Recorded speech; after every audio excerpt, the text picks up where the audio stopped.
Hindi lang ito isang hindi matatag na kasunduan, talagang walang kasunduan na pwedeng mangyari. Handang pumunta sa Ukraine sina Pangulong Donald Trump at mga espesyal na kinatawan niyang sina Steven Witkoff at Jared Kushner para ipakita ang suporta sa kapayapaan kung tatanggapin ng Kyiv ang kasunduang iniaalok ng White House. Ang ganitong pahayag ay ginawa kahapon ng Pangulo ng Ukraine na si Vladimir Zelensky na bukas, Disyembre 28, ay makikipagkita sa Florida kay Pangulong Donald Trump ng Amerika upang talakayin ang mga pinakahuling aspeto ng planong pangkapayapaan. At ang pahayag na ito ay nagpapatuloy, ngunit hindi ito basta-basta lamang sinabi. Sinabi ni Zelensky na isa sa ilalim niya sa pambansang referendum sa Ukraine ang peace plan ni Donald Trump na inaasahang magreresulta sa pagbibigay ng teritoryo ng Ukraine. Ngunit para maisagawa ang referendum, hinihiling ng Ukraine ang ganap na pagtigil putukan ng hindi bababa sa 60 araw. Ibig sabihin, bago pa man mapirmahan ang kasunduang pangkapayapaan. Sinabi rin ni Vladimir Zelensky na nagbibigay ang Estados Unidos ng seryosong garantiya sa seguridad ng Ukraine. Ngunit ito ay para lang sa 15 taon. Pagkatapos, maaaring muling atakihin ng Russia ang Ukraine at hindi na obligasyon ng Estados Unidos na protektahan tayo. Gayunpaman, nakatakda na ang pag-uusap ni Trump at Zelensky sa linggo. Sinusubukan ng mga Ruso pigilan ito, pero nandyan na.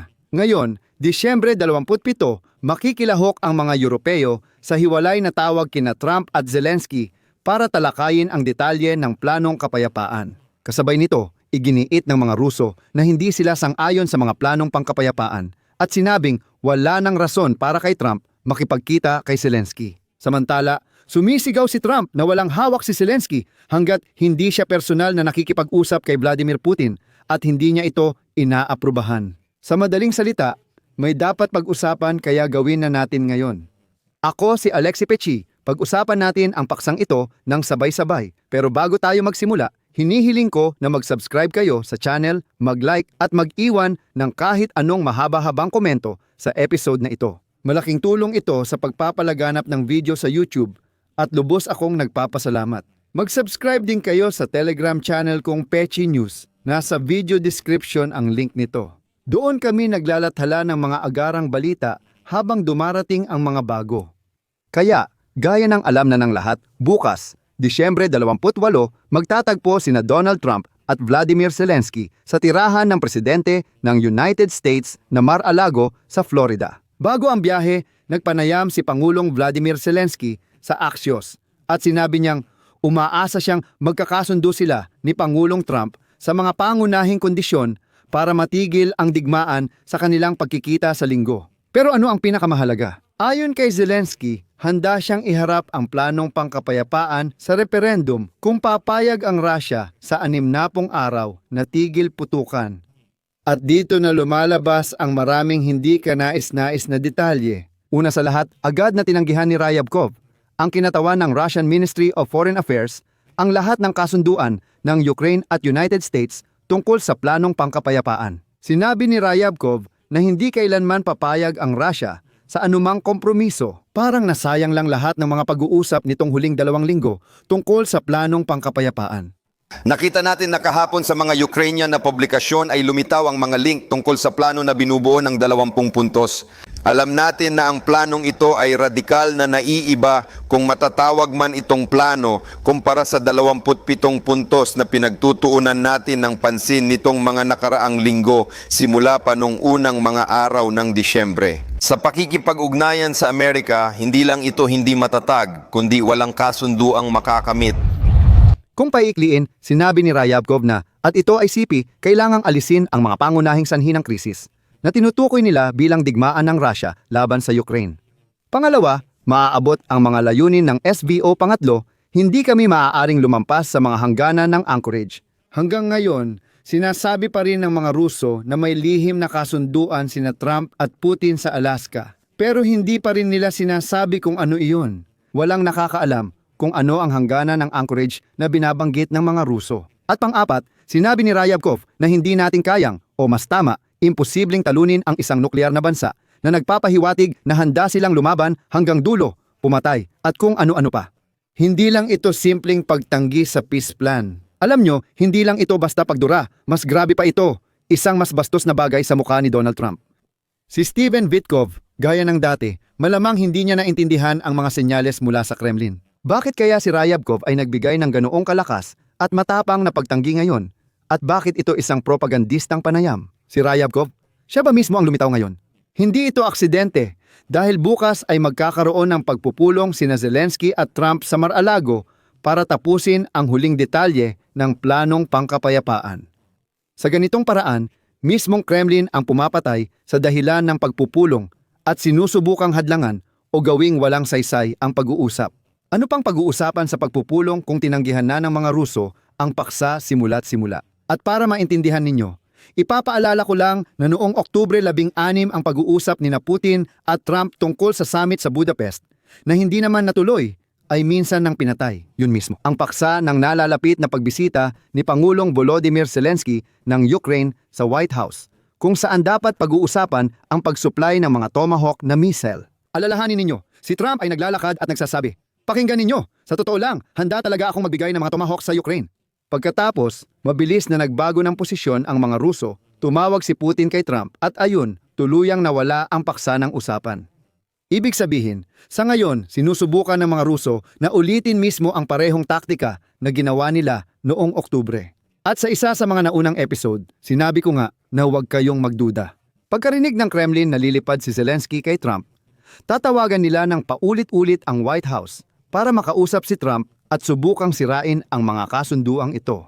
At dito, pangalawa, gaya ng inaasahan at mahuhulaan, nagsimulang tumawag ng paulit-ulit si Vladimir Putin kay Donald Trump para mauna kay Zelensky na makausap ang Amerikanong presidente at sirain ang negosasyon. Kung di nila masira ang usapan, gaya ng sabi ko, sisirain na lang nila ang mismong paksa. At sinabi na ni Trump na wala raw hawak si Zelensky hanggat hindi niya ito inaaprubahan. Pero kailangan muna niyang makipag-usap kay Vladimir Putin. Sa madaling salita, paikot-ikot lang lahat. Ayun. Bagaman binigyang diin ni Zelensky sa panayam sa Axios na may malaking progreso na, ang plano ni Donald Trump ay patuloy pa ring nangangailangan ng masakit na pagbibigay ng teritoryo ng Ukraine sa silangan. Si Zelensky ay umaasa pa rin na mapapabuti niya ang mga kondisyong ito at sinabi niyang kakailanganin niyang kunin ang pagsang-ayon ng sambayanang Ukranyano kung hindi siya makakapanindigan ng matatag tungkol sa mga teritoryo. At ngayon, nagpapahiwatig ang White House na tinitingnan ng panig Amerikano ang kahandaan ni Vladimir Zelensky na magsagawa ng referendum at di umano'y kahit tumanggi sa mga pagbibigay ng teritoryo bilang isang mahalagang hakbang pasulong. Gayunpaman, tulad ng binigyang diin mismo ni Zelensky, ang pagsasagawa ng ganitong plebisito ay magdudulot ng malalaking hamon sa politika, lohistika at seguridad. Kaya si Zelensky, at may katuwiran naman, ay naniniwala na ang 60 araw na tigil putukan sa buong linya ng labanan at sa kabuuan para sa organisasyon at pagsasagawa ng ganitong botohan ay ang pinakamababang panahon na kailangan. Sinabi ng mataas na opisyal ng Amerika sa Axios na alam ng mga Ruso ang pangangailangan ng tigil putukan kung magsisimula si Zelensky ng referendum sa mga teritoryo. Pero sabi ng mga Ruso, pwedeng maisagawa ang lahat ng mas mabilis. 3 araw lang talaga ang kailangan namin, tapos ayos na. At pagkatapos ay magsisimula ulit kaming magbombang. Sinabi rin ni Zelensky na hindi pa malinaw sa kanya kung handa ba talaga ang Russia na pumayag sa peace plan ni Trump. Ayon sa kanyang sinabi, may intelihensya akong impormasyon. Pero sa ngayon, mas gusto kong magtiwala sa salita ng mga lider. Sa ngayon, mayroon tayong pahayag ni Ryabkov na sumisigaw, parang tipikal na hindi naliligo na Ruso na may maruming bibig na sumisigaw. Sabi niya, maaabot ang mga layunin ng SVO at hindi matatalo ang bansang may sandatang nuklear, pati iba pa, yung sinabi ko kanina sa itaas. Sinabi ni Vladimir Zelensky na halos lahat ng aspeto ng bilateral na kasunduan ng Amerika at Ukraine ay napagkasunduan na at naisulat sa 5 dokumento at maaaring madagdagan pa ng isa pa. Hindi pa tiyak kung ano iyon. Tungkol sa pangunahing issue ng seguridad, sabi ni Zelensky at ika-quote ko, "Sa tingin ko, handa na kami sa mga dokumento pero may ilang technical na detalye pang kailangang talakayin." At dito lumitaw ang mga totoong problema na tinatawag ni Zelensky na mga technical na detalye. Isa sa mga tanong ay ang tagal ng kasunduan tungkol sa mga garantiya sa seguridad. Nag-alok ang Estados Unidos ng 15 taong kasunduan na pwedeng palawigin pero maaaring hindi ito mapalawig. Tinitiyak ni Zelensky na kulang ito at balak niyang kumbinsihin si Donald Trump na pagkatapos ng 15 taon, tiyak na muling aatakehin ng mga Ruso ang Ukraine. Sa ganitong kaso, nauuwi sa wala ang pagsisikap ni Trump para sa kapayapaan. Pero sa kabila nito, sinabi pa rin ni Zelensky na parehong maghahain ng mga garantiya sa seguridad ang Estados Unidos at Ukraine para sa pagpapatibay ng kani-kanilang mga lehislatibong sangay, ibig sabihin, ang Kongreso at ang Verkhovna Rada. Pero gayunpaman, gaya ng nakikita ninyo, sinasabi ng mga Amerikano na maaari kaming magbigay ng matitibay at magagandang garantiya sa seguridad, pero hanggang 15 taon lang, hindi na higit pa. Sinabi pa rin ni Zelensky na nais niyang makipagkasundo kay Trump para sa mas kapaki-pakinabang na posisyon sa teritoryo. Ngunit kung mangangailangan ang plano ng napakahirap na desisyon tungkol sa isyong ito, naniniwala si Zelensky na ang pinakamainam na paraan ay ilahad ang buong 20 puntong planong pangkapayapaan ni Trump sa isang referendum sa Ukraine. Hindi lang teritoryo, kundi ang buong planong pangkapayapaan. Ikinumpara ni Zelensky ang pagboto sa Brexit referendum sa United Kingdom kung saan aktibong kampanya ang bawat panig sa isang mahirap na issue. Pero sa mas masikip na panahon at sa isang bansang nasa gitna ng digmaan. Pero magiging ligtas ba ang pagboto sa Ukraine? Kinumpirma ni Vladimir Zelensky na sina Steven Vitkov at Jared Kushner, espesyal na kinatawan ni Donald Trump, ay handang bumisita sa Ukraine para ipaliwanag ang benepisyo ng kasunduan at patunayan ang bisa ng seguridad mula Estados Unidos. At kung kukuha sila ng salita mula sa mga Ruso na hindi sila magbubukas ng apoy, siguradong gagana ito sa susunod. Binigyang diin ni Zelensky na si Donald Trump mismo, hindi lang ang kanyang mga sugo, kundi si Donald Trump mismo ay kailangang bumisita sa Ukraine upang ipakita na ang kanyang kapayapaan ay talagang gumagana. Kung naniniwala talaga si Trump sa mga Ruso, hayaan siyang pumunta sa Ukraine at maglakad sa ating mga kalye. Tingnan niya kung ano ang ginawa ng mga Ruso. Kung gusto talaga ni Trump ng referendum sa Ukraine, gusto niyang ibigay ng Ukraine ang kanilang mga teritoryo sa mga hindi malinis na Ruso. At kung gusto niyang bumoto ang mga Ukrainyano tungkol sa isyong ito sa isang referendum, hayaan si Trump na pumunta man lang sa Ukraine sa mismong araw ng botohan. Bilang garantiya, natuto pa rin ng mga Ruso ang kanilang salita at hindi aatake. Diretsahang sinabi ni Zelensky na kung magaganap ang botohan habang nagpapatuloy ang mga pag-atake ng mga Ruso, mauuwi ito sa masama kahit paanong usapan tungkol sa mga garantiya ng seguridad at mga benepisyong pang-ekonomiya. Makikita ng tao ang raketa. Susunod ay isang sipi. Kung walang pupunta sa halalan at referendum dahil sa takot sa seguridad, maaaring hindi maging lehitimo ang resulta. Mas mabuti pang huwag na lang magdaos ng referendum kaysa gawin ito kapag walang pagkakataon ang mga tao na pumunta at bumoto. Alam naman natin na ngayong araw, Sabado, ika-27 ng Disyembre, inaasahan ang isang teleponong komperensya sa pagitan nina Zelensky, Trump at ng grupo ng mga lider sa Europa upang ipaalam sa lahat ang kasalukuyang takbo ng negosasyon. Ipinahayag ni Zelensky ang pag-asa na siya at si Trump ay makakabuo rin ng ugnayan sa mga Europeo. Noong linggo, sinabi ni Zelensky na layunin ng pagpupulong kay Trump na gamitin ang progreso ng kanilang mga koponan para gumawa ng plano kasama ang schedule upang tapusin ang digmaan. Sa tingin ko, nasa bagong antas na tayo ngayon, kaya kailangan nating makipag-usap sa mga presidente. Gusto naming matapos ito sa lalong madaling panahon, kaya umaasa ako sa pagpupulong na ito. Alam nyo, sa mga susunod na oras, makakakita tayo ng napakaraming magkakasalungat na pahayag na baka malito na lang talaga tayo.